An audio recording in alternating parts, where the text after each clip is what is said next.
제 이정훈 선생님도 주말에 출근을 했습니다. 영상을 찍으려고. 쓱. 얼굴은 모자이크 하겠습니다. 아이고, 잘 나오나? 안녕하세요. 자, 오늘은 이제 3학년 미적분 본격 수업을 시작하려고 선생님들끼리 주말에 모여서 이제 영상을 촬영하고 있어요.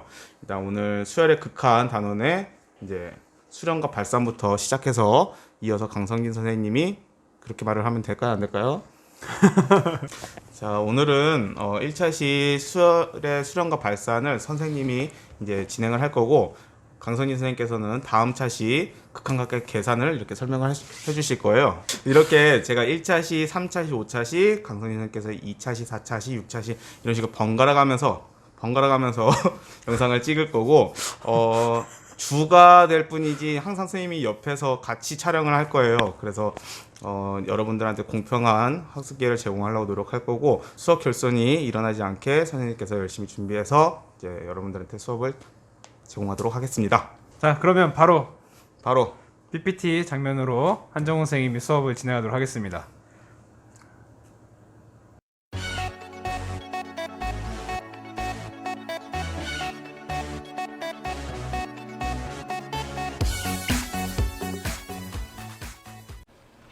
자, 1-1 수열의 수련과 발산에 대해서 설명할 한정훈 선생님입니다.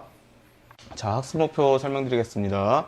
수열의 수련, 발산의 뜻을 말할 수 있다. 그리고 수련, 발산 여부를 그래프를 통해 직관적으로 설명할 수 있다입니다. 이때 자, 수련, 발산 여부를 원래 뒤에서 강성진 선생님께서는 이제 정확하게 계산하는 방법에 대해서 알려드릴 텐데, 일단 그거에 앞서서 그래프를 통해서 직관적으로 일단 접근하는 방법에 대해서 오늘 설명하려고 해요.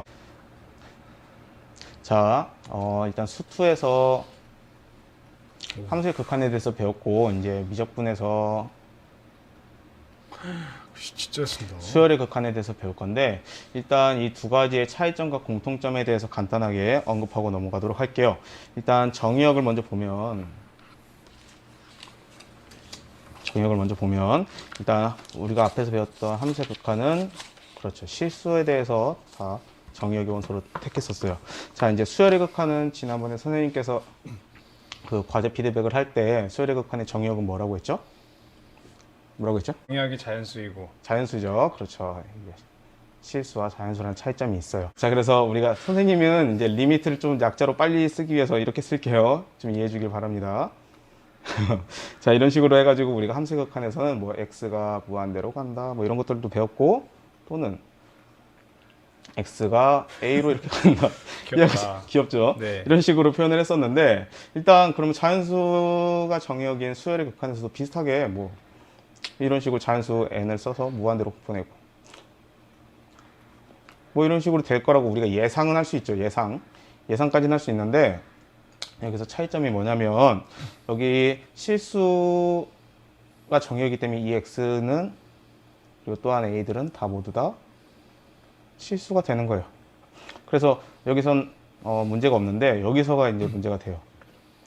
일단 이 n이란 거는 자연수죠. 자연수는 무한대로 보낼 수는 있어요. 그런데 이 자연수를 어떤 실수 a에 보낼 수는 없어요. 왜 그럴까요? 자연수 같은 경우는 이제 변함에 있어서 1, 2, 3 이런 식으로 딱딱 떨어지는데, 이 실수 a에 근접한다고 해서 뭐 1.1, 뭐 1.12 이런 식으로 근접해서 갈 수가 없는 상황이죠. 그래서 자연수로 이루어진 수열의 극한에 대해서는 어떤 특정한 실수로 보내는 작업은 우리는 하지 않습니다. 따라서 우리는 항상 이제 이러한 표현을 앞으로 계속 쓰게 될 거예요. 공통점으로서는 이제 이 부분은 좀 중요하긴 한데, 여기서 우리가 함수의 극한을 배웠으니까 좀 여기서 특이한 게 있어요. 예를 들어서 x가 무한대로 보냈을 때 x 플러스 1분의 뭐 2x 플러스 3이면은, 이건 강성진 선생님한테 잘 배웠죠? 몇이죠? 강인구 선생님이 네 반을 다 가르쳤습니다. 아, 그렇습니까? 저는 한 반만. 자, 강인구 선생님한테 잘 배웠죠? 그럼 이제 2란 걸 여러분들이 쉽게 알 수 있을 거예요. 근데 이제 수열의 극한으로 넘어와서 x 대신에 n 플러스 1분의 이렇게 2n 플러스 3으로 한다면, 이 값도 동일하게 2란 걸 알 수 있게 될 거예요. 지금 이건 나중에 자세하게 설명을 할 거고. 이제 두 번째는 자, 이제 합의 극한을 다루게 될 거예요. 합의 극한을 다루게 될 건데, 이제 우리가 수열의 극한 함수의 극한 이런 식으로 표현한다고 했을 때 수열의 극한에서는 합의 극한은 어떻게 구할 수 있냐면 그렇죠. 시그마를 이용해서 이제 극한을 취하면 되는 건데 함수의 극한에서는 시그마를 사용하지 않습니다. 자, 왜 그러냐면은 이제 함수의 극한에서 정역이 실수라고 했죠. 그러면 연속적인 변량의 합을 일일이 더한다는 건 의미가 없어요. 연속적인 변량이기 때문에 따라서 우리가 앞에서 배웠을 때 합의 극한은 뭘 이용해서 배웠었냐면 인테그랄 적분을 이용해서 배운다. S인 줄 알았습니다. S? 오케이. 좀 길게 하고 싶은데 칸이 모자르네요. 이제 본격적으로 수열의 극한을 시작해 보도록 합시다. 아, 이제 본격적으로 네. 탐구 끝난 줄 알았는데. 끝나면 좋겠지만 일단 아까 말했듯이 그래프를 통해 직관적으로 설명할 수 있다였어요. 이건 교과서에 나온 그래프를 그대로 가져온 건데 일반항 자체가 자, 첫 번째는 n분의 2n 플러스 1이라고 되어 있고 두 번째 bn은 뭐 이렇게 쫄래쫄래 되어 있네요. 자, 그래프를 통해서 직관적으로 한번 알아보도록 하겠습니다. 정의역의 원소가 자연수라고 했죠. 그래서 이제 가로축에다가 n을 대입할 거고 함수값으로서 이제 an 값이 이렇게 튀어나오게 될 거예요. 그래서 n에다 1을 집어넣으면은 이렇게 3이 나오고 2를 집어넣으면 뭐가 나오고 3을 집어넣으면 뭐가 나오고 이런 것들을 조금만 몇 개 대입하다 보면은 이런 수열들이 어떤 값에 한없이 가까워짐을 이제 알 수가 있을 거예요. 그래서 그래프를 보신다면은 이 AN은 어디에 가까워지고 있는 건가요? 성희쌤? 2입니다. 아우, 잘 보셨네. 네. 자, 이 2에 가까워질 수 있으니까 이렇게 2에 가까워진다고 알 수 있을 거예요. 이제 한번 그냥 처음이니까 구체적으로 써볼게요.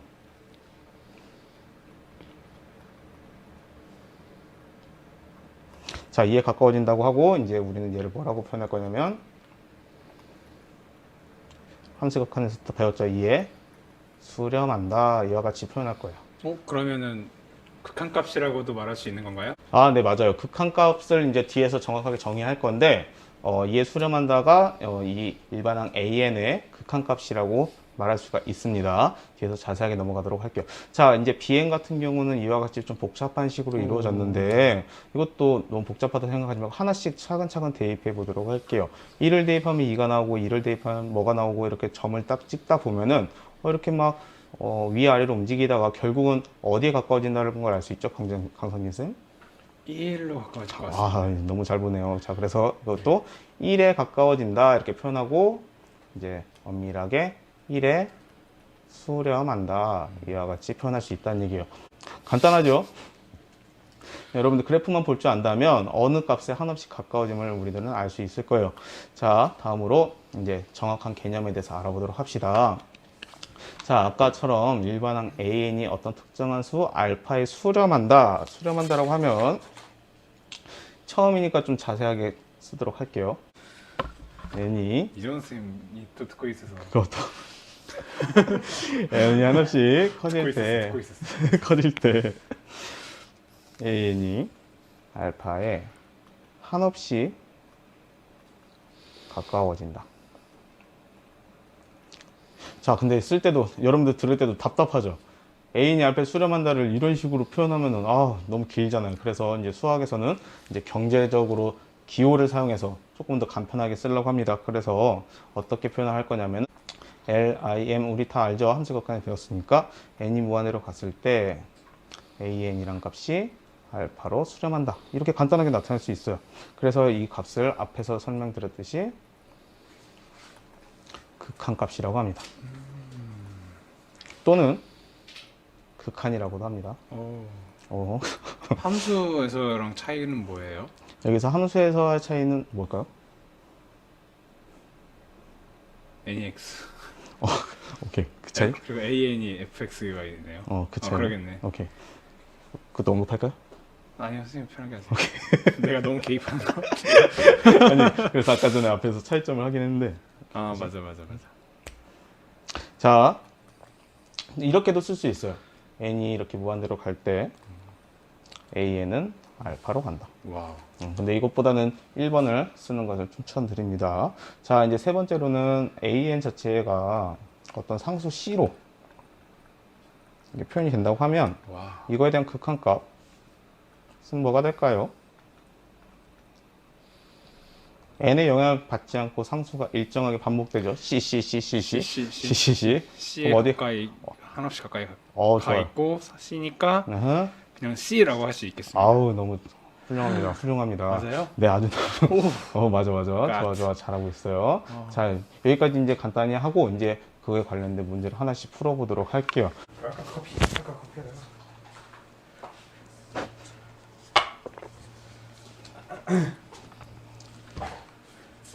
자, 갑자기 마스크 내려가게 돼요. 물을 어떻게 먹어요 이거? 물 먹고 다시 쓰고. 아씨 뭐야 이거 어떻게?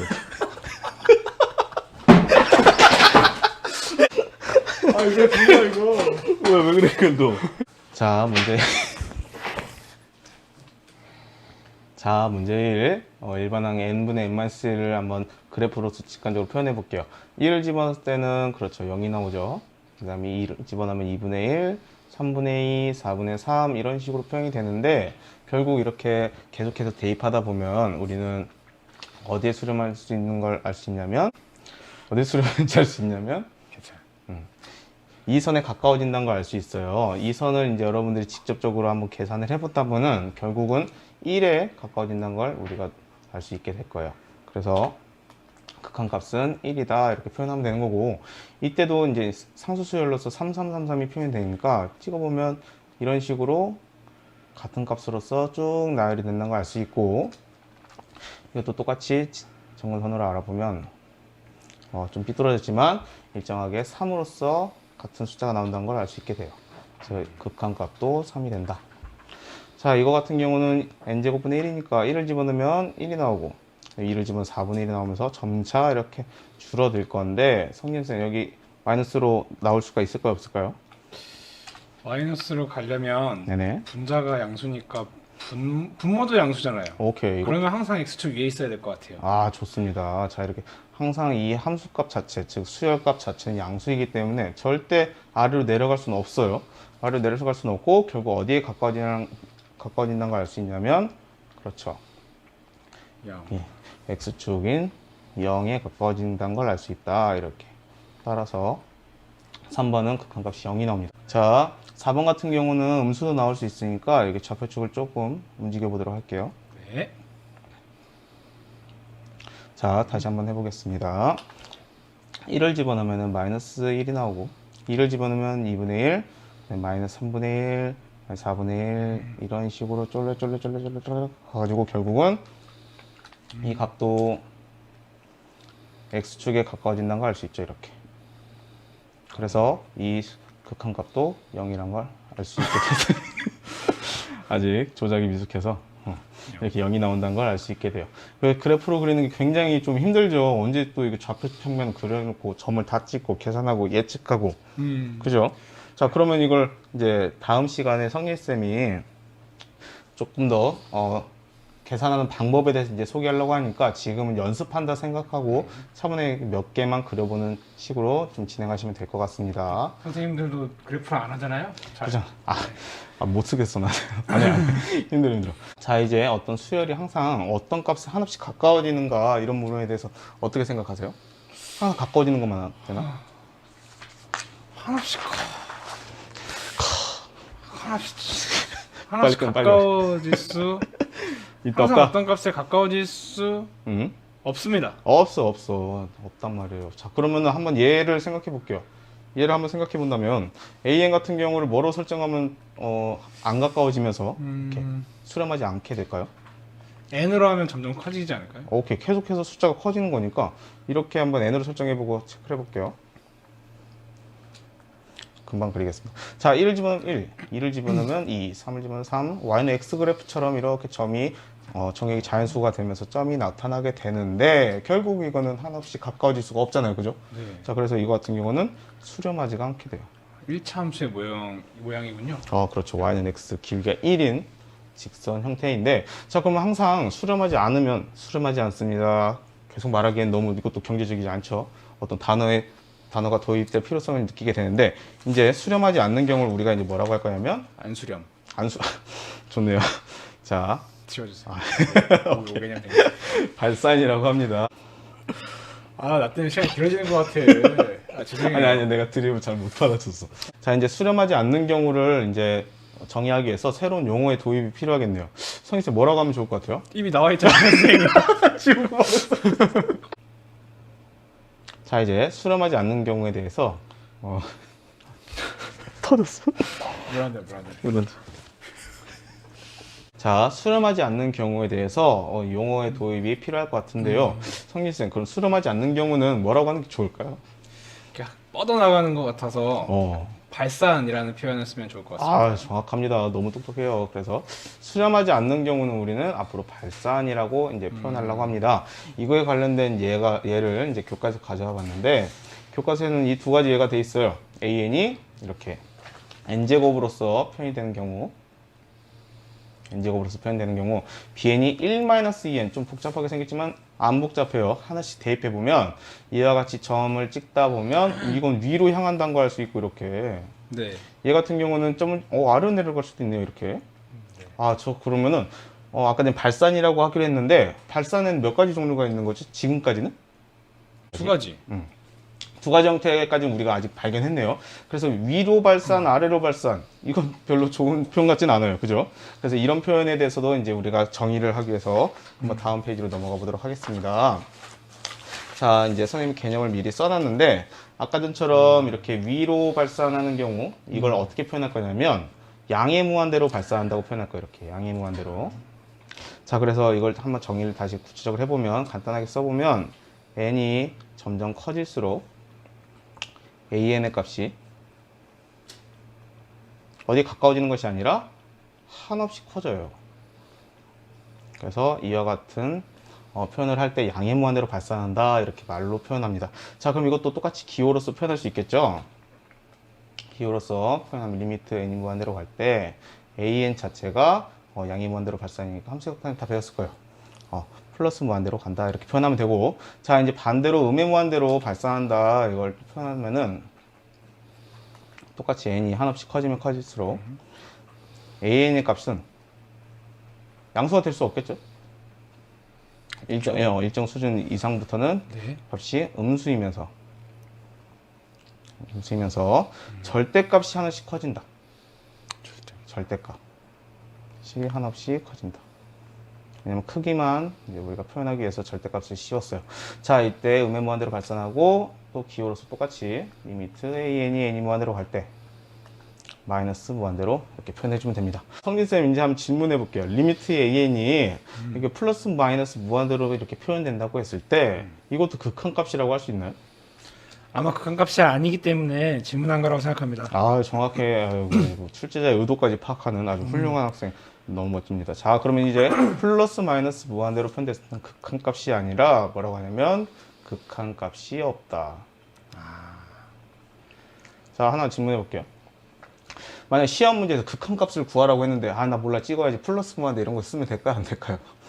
그럼 100% 틀리는 거죠. 100% 틀리는 거죠. 네. 이제 극한값을 물어봤으면 특정 이제 수렴하는 수열에 대해서 표현을 하는 거니까 이제 뒤에서 배울 극한값 계산 단원에서 배운 방법으로 극한값을 계산하면 되는 거예요. 거기다 갑자기 8을 띄워서 플러스 무한대 마이너스 무한대 쓰시면 절대 안 됩니다. 질문 있습니다, 선생님. 네.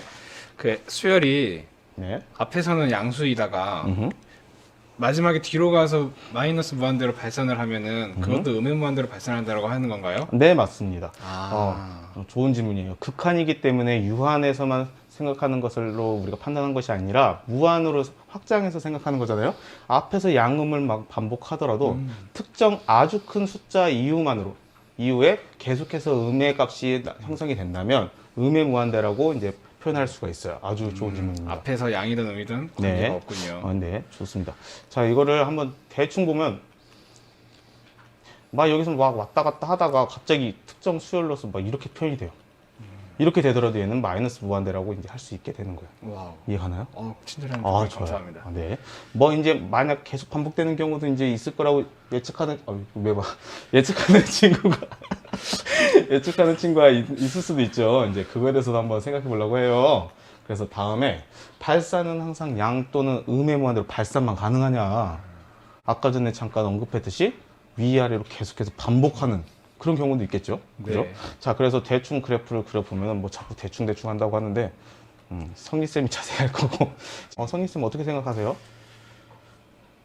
아까 그 번갈아 가는 게 있었어가지고 음. 아마 계속 번갈아 가면서 끝까지 번갈아 가는 게 있지 않을까 생각도 듭니다. 아주 좋은 생각이에요. 그런 식으로 생각을 해서, 자, 성진쌤이 표현했던 것처럼, 이렇게 위아래로 계속 번갈아 가면서 계속해서 커진 형태가 만들어질 수도 있어요. 자, 그래서 이런 경우는 양의 무한대 또는 이런 식으로 음의 무한대 이런 식으로 표현할 수가 없잖아요. 그죠? 그죠? 이런 식으로 계속해서 가는 경우는 이제 우리가 플러스 마이너스 무한대라고 표현을 하지 않습니다. 이렇게. 그럼 이제 우리가 이해에 대해서 한번 예를 통해서 정확하게 보도록 할게요. 자, 교과서의 예로서 AN과 BN이 이렇게 일반항이 다음과 같이 표현이 되어 있습니다. 이것도 여러분들 하나씩 대입해보면서 그래프를 그려보면 이와 같이 모양이 만들어져요. 이거는 양의 무한대, 음의 무한대 이렇게 표현할 수가 없겠죠. 그래서 아까 언급했듯이 이거는 수렴하지는 않고 뭐 플러스 마이너스 무한대도 안 되고, 자, 그래서 우리는 여기서 용어의 정의를 다시 해보면은 뭐라고 표현할 거냐면 진동한다 이렇게 표현할 거야. 되게 쉬운 단어죠. 진동한다. 위아래로 움직이니까. 오케이. 진동. 좋습니다. 자, 그러면 앞에서 이제 수렴하는 경우, 수렴하지 않는 경우는 양의 무한대, 음의 무한대. 근데 그것도 아니라면 진동. 이런 식으로 이제 발산을 정리했는데, 다음에 수렴과 발산에 대해서 한번 표로서 정리를 해볼게요. 수렴은 급함과 알파를 갖는다. 기호는 앞에서 배웠죠. 이런 식으로 표현한다. 자, 발산은 세 가지로 나뉜다고 했어요. 양의 무한대로 발산, 음의 무한대로 발산. 기호는 이렇게 된다는 거 앞에서 체크했고, 마지막으로 위아래로 계속해서 움직이는 진동 형태도 발산이더라 라고 이제 정리를 하면 될 것 같아요. 자, 화났나요? 아닙니다. 혼나요. 아쉽. 자, 다시 수렴 발산까지 한번 다시 정리를 해보도록 할게요. 이제 1번 같은 경우 보면 일반항이 3-2n으로서 표현되네요. 자, 이거 같은 경우는 수렴할까요? 발산할까요? 계속 아래로 내려가고 있네요. 그쵸. 뭘 기준점으로 해가지고 계속 내려가고 있나요? 2씩 떨어지는 것 같아요. 아, 그렇죠. 마이너스 2n만큼, 이만큼. 등차 수열이군요. 좋네요. 오케이. 등차 수열로 이렇게 계속 감소하는 형태의 수열인데, 이거는 이제 직관적으로 그래프를 그려봐도 알지만, 3을 기점으로 2n만큼 계속 빠지니까 계속해서 음의 무한대로 가고 있다는 걸 알 수 있는 거예요. 그죠? 자, 그래서 얘는 마이너스 무한대로서 발산한다. 이렇게 표현해 주면 되는 거. 그래프 그려보세요, 한번. 자, 오른쪽 같은 2번 같은 경우는 1, 마이너스 2, 4, 마이너스 8 이런 식으로 플러스 마이너스가 반복해서 나타나긴 하는데, 반복해서 나타나니까 얘는 발산일까요? 엄청 홀수 번째는 엄청 커지고 있고 짝수 번째는 엄청 작아지고 있는 것 같아요. 아, 그렇죠. 그래서 이거는 양의 무한대, 음의 무한대라고 표현할 수 없으니까 앞에서 설명했듯이 뭐라고 대답하면 되는 거죠? 진동한다. 그렇지, 진동한다. 좋네. 오케이, 진동 발산. 뭐 발산이라고 하는 것보다 일단 이렇게 특징적으로서 진동하면 진동한다라고 표현하는 게 더 좋은 답안입니다. 자, 3번 같은 경우는 이거 그래프 그리기 귀찮으니까 하나씩 대입해 볼게요. 1제보다면 0이 나오고 2가 나오고 0 나오고 올라? 계속 0이 0이가 반복하고 있네요. 자, 앞에서 배웠죠? 이거 같은 경우도 이제 뭐라고 답하면 되는 거죠? 이건 엄청 커지지 않는데. 안 커지니까 자, 빨리 진동. 오케이, 진동한다. 똑같이 진동 발산으로서 표현할 수 있습니다. 0, 2, 0, 2, 0, 2. 좋습니다. 자, 이거 같은 경우는 대입해봐도 되는데 얘는 우리가 n인 대신에 x로 하면 함수로서 표현을 할 수도 있을 것 같아요. 자, 어떤 함수랑 비슷한 거 같나요? y는 2분의 1x 1x 1. 플러스 1. 와우, 1차함수 형태로 나타나니까 여러분들이 만약에 그래프를 그려본다고 했을 때 다 그리지 말고 기울기가 2분의 1이면서 y좌편이 1이니까 뭐 이런 식으로 쫄래 간다는 걸 알 수 있게 되고, 얘 같은 경우는 계속 위로 뻗어나가니까 뭐라고 답해야 되겠죠? 플러스 무한대. 그렇지, 플러스 무한대라고. 다시. 플러스 그렇죠. 무한. 그렇죠. 플러스 무한대로 이렇게 답을 써주면 되는 거예요. 여기서 플러스는 생략 가능하죠, 선생님? 네. 애들이 이렇게 써도 맞게 해줄 거죠? 당연합니다. 아우, 좋아요. 아주 네, 훌륭합니다. 더 자세하게 잘 쓴 겁니다. 잘 썼어요. 맞아요. 너무 잘했고. 자, 이제 여기서 수렴과 발산에 대해서 이제 다 알아보긴 했는데, 앞에서 언급했듯이 그래프 그리는 건 진짜 비경제적이에요. 그죠? 무한을 우리가 어떻게 다 일일이 나타내냐 이거야. 그쵸? 그래서 이제 다음 시간에 성진쌤이 극한값의 계산은 아주 획기적인 방법들을 제시를 할 거예요. 획기적이죠? 네, 획기적입니다. 이거 이렇게 계속해서 하는 것보다 그 방법이 훨씬 좋으니까 그 방법대로 가시면 될 것 같습니다. 지금 이제 활동지 문제를 선생님이 아래 과제란에다가 올려놨는데 약 30분 정도간 푸시고 30분 동안 푸시고 구글 클래스룸에 늦지 않게 오후 10시까지 반드시 올려주시면 될 것 같아요. 궁금한 게 있으면 어떡할까요, 선생님? 자, 그러면은 과제를 해결하시다가 궁금한 게 있으면 선생님한테 카톡이나 전화를 주셔도 될 것 같습니다. 그거에 대해서 이제 열심히 풀어보시고 오늘도 행복한 하루 되시길 바랍니다. 이상 마치겠습니다. 너무 고생했어. 아, 토할 것 같아. 편집하려면 한 3시간 걸리겠네.